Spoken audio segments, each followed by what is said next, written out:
Nggih. Monggo dipersilakan.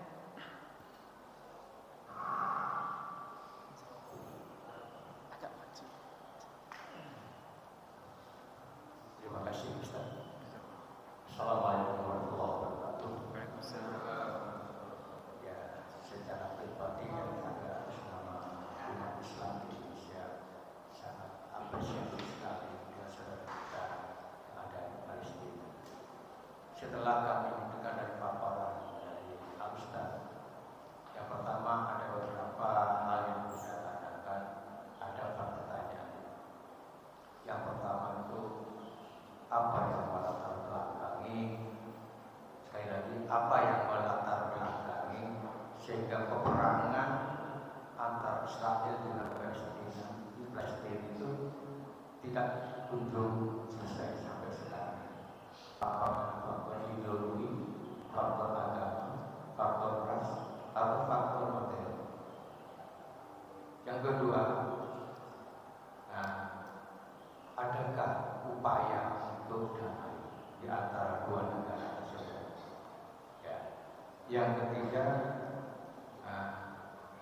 bagaimana nasib keluarga Ustaz yang ada di Gaza sampai saat ini?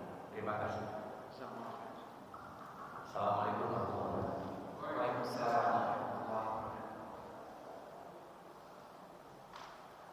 Gimana latar belakang mungkin masalah yang terjadi di Palestina?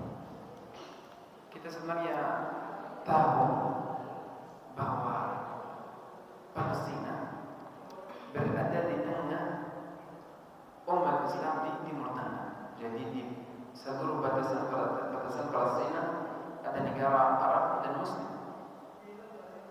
Dan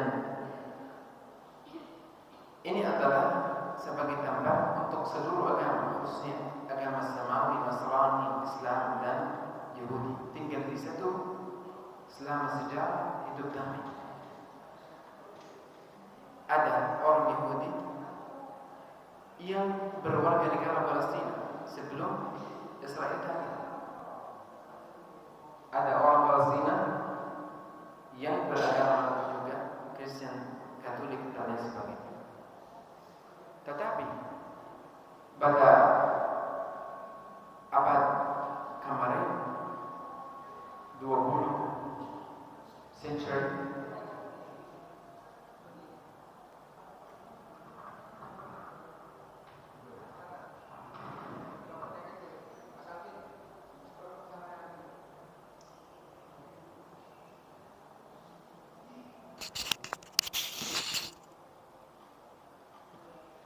pada abad yang sebelum ini kita tahu bahwa kolonisasi yang dilakukan oleh Barat, oleh Eropa Barat semakin besar, di mana seluruh dunia dikuasai oleh negara Barat, dan diantaranya Indonesia melalui Belanda. Sehingga kolonisasi itu sebenarnya lancar buat mereka, kecuali di daerah Timur Tengah selalu ada lawanan yang keras, sehingga mereka tidak pernah penjajahan itu tidak pernah merasa tenang dan damai, dan mereka tidak mampu untuk merubah identitas dan agama orang di sana. Sehingga oleh orang-orang mereka berkata bahwa jika kita ingin merusakkan daerah tersebut, khususnya Timur Tengah, maka kita harus membawa orang yang berbeda dari orang asal, yang punya pikiran beda, yang punya kepercayaan beda, dan kita musuhi karena mereka menyerang orang-orang, dan tidak ada pilihan lebih baik daripada mereka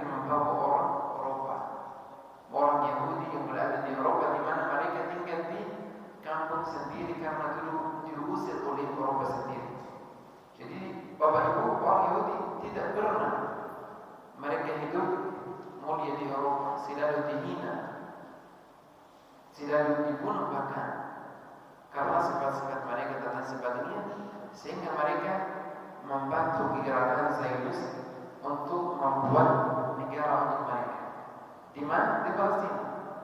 Palestina itu seperti ini, semua hijau. Tetapi dengan waktu semakin ke sini semakin kecil. Maka yang terjadi di Palestina adalah sebuah kombinasi di antara agama dan di antara juga geopolitik, di mana mereka ingin mengatur tempat yang berada di antara Asia dan Afrika dan dekat dengan Eropa, tinggal naik kapal 2 jam sampai Eropa. Dan kombinasi juga dengan sebuah penjajahan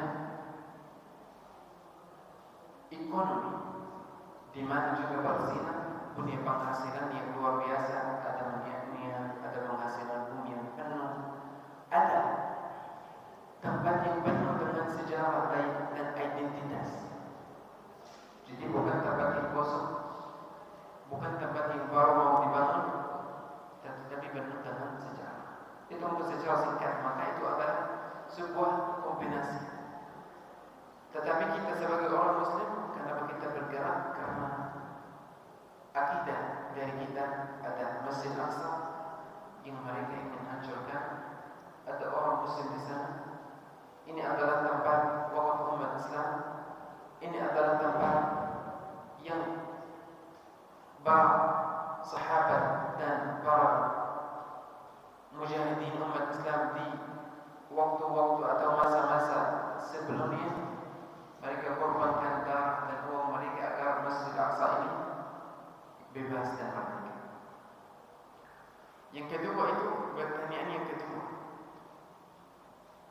bagaimana keluarga saya tinggal di Palestina atau bagaimana kondisi keluarga saya sendiri atau keluarga sekitar? Memang keluarga saya seperti keluarga-keluarga yang lain di Palestina. Dari nama saya Ahmad Abu Ajwa. Abu Ajwa itu nama marga atau keluarga family saya. Sehingga alhamdulillah kami Abu Ajwa adalah sebuah keluarga yang tinggal di sebuah tempat yang tadi kami lihat namanya Asy-Syajaiyah, ribuan orang dari keluarga Abu Ajwa. Saya alhamdulillah ber-12 saudara, dan kalau kepunaan sekitar 50. Alhamdulillah keluarga saya seperti keluarga yang lain. Mereka menghadapi ujian berat. Rumah kami dihancur. Beberapa paman dan kepunaan saya telah syahid pada perang ini. Banyak rumah-rumah kami dari keluarga sekitar dihancur oleh Sayyid Sa'adullah, dan kami tinggal di bagian Gaza Utara, di mana Gaza Utara itu tempat yang paling parah pada saat ini karena diblokade. Tempatnya itu semuanya dikelilingi oleh Yahudi dan makanan dan minuman tidak masuk. Jika masuk sangat terbatas, dan jika ada barang yang bisa dimakan harganya mahal.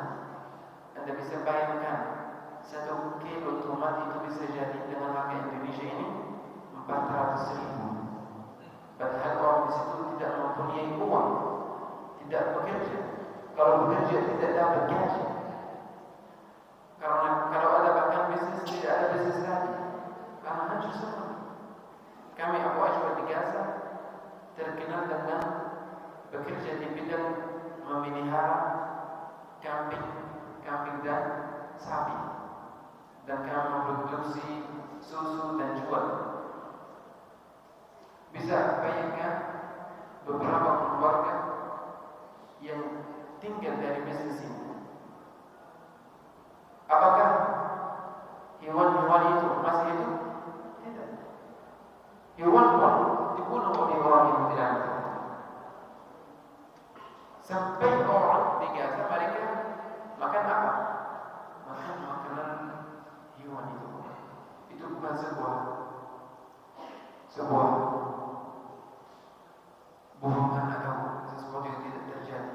Itu terjadi dengan keluarga saya sendiri, di mana mereka mengatakan 1 kilo jagung khusus yang mempunyai hewan itu harganya kalau kita lihat sekitar 200 ribu rupiah,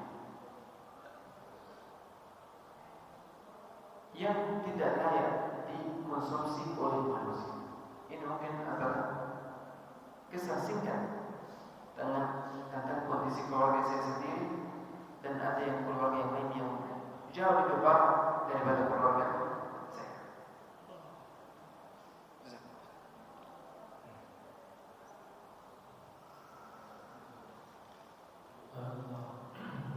Untuk pertanyaan kedua, mungkin saya sampaikan.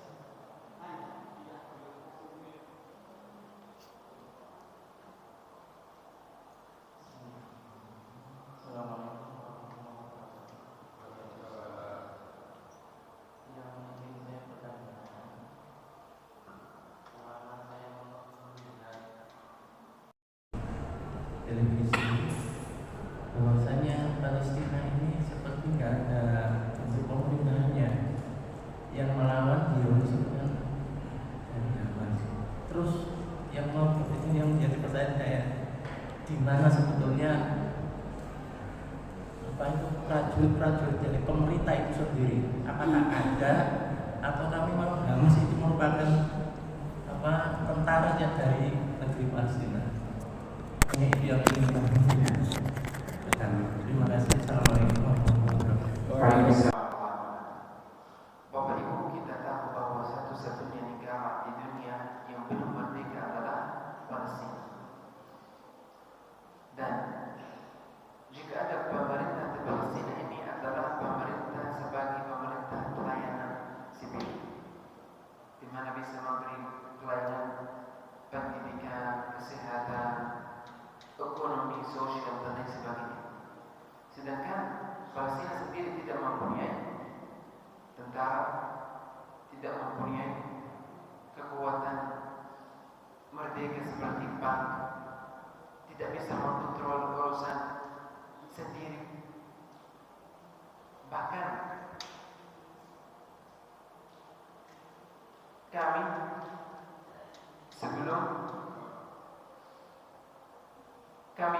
sebelum penjajahan Zionis, kami punya pelabuhan, punya bandara, tetapi sekarang tidak ada lagi karena sudah hancur. Maka Gaza sendiri tidak mempunyai pemerintah yang mungkin bisa lawan, sehingga muncul beberapa kelompok orang sipil Palestina, orang biasa yang tidak dikasih jabatan. Karena nanti kalau kita lihat, mereka orang pemuda Palestina yang mereka lawan untuk kemerdekaan Palestina sendiri, yang mereka membela agama dan mereka membela Palestina. Mereka sebenarnya seharusnya mereka jadi pemerintah pelayanan, karena pemilu terakhir di Palestina Hamas sendiri yang menang. Tetapi pasti orang Yahudi dan orang Amerika tidak ingin ada pemerintah atas dasar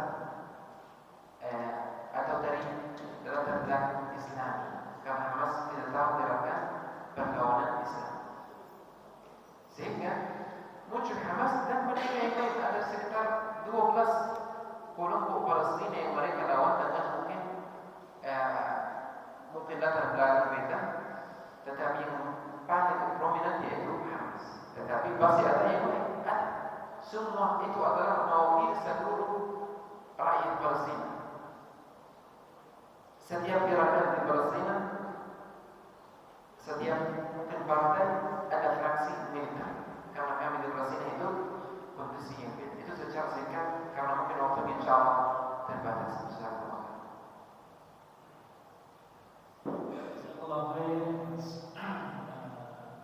Jawaban yang diberikan saya untuk kali ini mungkin lebih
mencoba untuk menawarkan ke Bapak semua jamaah terkait dengan Al-Quran.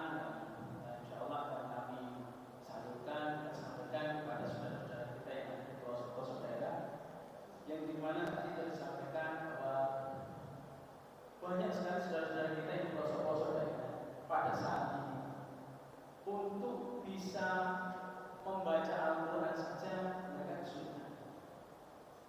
Bukan karena mereka juga tidak ingin membaca Al-Quran atau tidak ingin mempunyai Al-Quran, karena Al-Quran di sana hampir rata-rata di pelosok daerah itu susah untuk mengaksesnya. Mereka dari pelosok daerah ke kota, seperti yang kemarin kita tadi NTT itu di Nusa Tenggara Timur, dari daerah ke kota kurang lebih 1 hari 1 malam. Satu Al-Quran itu bisa mencapai 700.000 per Al-Quran. Karena apa? Jarak yang saking jauhnya. Dan kemudian kalaupun ada Al-Quran di sana yang kondisinya seperti itu tadi, sangat tidak layak. Padahal bulan Ramadan ini adalah Syahrul Ramadan, adalah bulan Al-Quran, di mana semua amalan ditingkatkan, membaca Al-Quran juga diberi pahala yang banyak, tapi mereka tidak bisa sama sekali untuk melakukannya. Okay. Nah, untuk itulah untuk pagi hari ini sebagai sarana juga untuk mencerdaskan kehidupan bangsa, termasuk saudara-saudara muslim kita di daerah-daerah yang dimana mereka sangat membutuhkan Al-Quran untuk bisa mereka pelajari, terlebih untuk para mu'alaf yang ingin lebih jauh mendalami Al-Quran. Mari kita bersama-sama menyokong dan juga membantu mereka. Untuk kali ini kami ingin menawarkan kepada panjenengan semua, ya, insya Allah nanti jika ada yang berkenan untuk berwakaf Al-Quran dengan sejumlah yang nanti saya sampaikan, ya, nanti akan dapat kenang-kenangan dari beliau, dari Syekh Abu Ajwa, sorban dan juga sertifikat yang di sana adalah ucapan terima kasih beliau dengan kiprah panjenengan semua untuk ikut mencerdaskan kehidupan bangsa ini, terutama untuk mereka orang Islam untuk mendalami Al-Quran, sebagaimana perjuangan beliau juga untuk membumikan Al-Quran di seluruh dunia. Oke, barangkali nanti ada yang berkenan. Untuk sesi ini kami tawarkan kepada panjenengan semua wakaf Al-Quran sejumlah 100 paket wakaf Al-Quran untuk mencerdaskan muslim di pelosok-pelosok daerah dan di pondok-pondok pesantren yang sangat membutuhkan Al-Quran. 100 paket Al-Quran senilai 15 juta rupiah. Apakah di sini panjenengan semua ada yang berkenan untuk paket wakaf Al-Quran 100 unit wakaf Al-Quran? Silahkan tunjuk jari dan maju ke depan.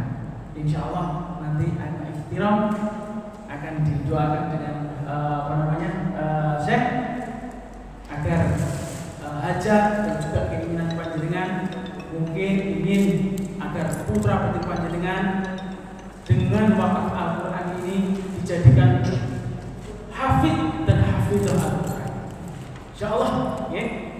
Atau ingin usahanya ingin dilancarkan, insya Allah dengan wakaf ini akan menjadi wasilah dan doa kita bersama agar diijabah oleh Allah Subhanahu wa taala. Mumpung sekarang adalah hari Ramadan, ada bulan Ramadan, insya Allah semua doa akan diijabah Allah Subhanahu wa taala. Atau barangkali ada saudara-saudara kita, keluarga kita yang sakit, insya Allah dengan wakaf ini agar segera diberikan kesembuhan. Monggo, ada yang ingin berwakaf 100 paket wakaf Al-Quran, silakan tunjuk jari dan maju ke depan. Bagaimana? Panjenengan sedaya? Atau kalau kira-kira dirasa berat barangkali 100 paket, kita buka untuk 50 paket wakaf Al-Quran senilai 7,5 juta. Bagaimana? Ada yang berminat untuk berwakaf? Insya Allah bulan Ramadan ini adalah bulan yang dimuliakan oleh Allah. dilipat gandakan oleh Allah. Mari kita berdoa dan semoga kegiatan dan juga amalan panjenengan ditingkatkan oleh Allah dan diberikan pahala yang berlipat ganda. Bagaimana? Ada yang berwakaf untuk 50 paket wakaf Al-Quran?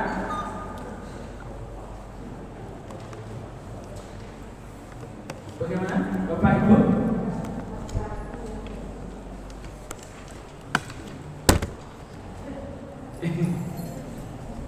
Baik, kalau memang ini juga masih dirasa berat, insya Allah ini akan banyak yang bersedia untuk mengikuti program wakaf Al-Quran. Untuk kali ini, apabila ada yang ingin berpartisipasi untuk berwakaf Al-Quran sejumlah 20 paket wakaf Al-Quran senilai 3 juta rupiah, monggo silakan tunjuk jari untuk menginspirasi juga saudara-saudara kita agar selalu ingin berwakaf dan menjadi contoh bagi saudara-saudara kita yang lain. Monggo, Bapak Ibu sekalian, jamaah yang dirahmati oleh Allah, ada yang berminat? Perorangan, kalau perorangan kan bisa satu orang satu gitu. Oh iya. Ya ini sebagai ikhtiram saja. Barangkali ada yang beberapanya ini lebih begitu, okay? Ya. Baik. Kalau misalkan memang ini masih dirasa berat, saya tawarkan kembali kepada panjenengan sedaya berwakaf untuk 10 paket wakaf Al-Quran senilai 1,5 juta dari masjid. dari masjid ya. Insya Allah. Berapa paket? 10. Nah, alhamdulillah, barakallah. Begini saya sampaikan Bapak Ibu sekalian, untuk paket wakaf yang Anda inginkan untuk saat ini bisa panjenengan tunaikan sekarang bisa, atau nanti seminggu kemudian barangkali panjenengan ada rezeki, monggo silakan. Jadi komitmen dulu, tidak masalah. Yang penting Anda ada komitmen yang ingin saya ingin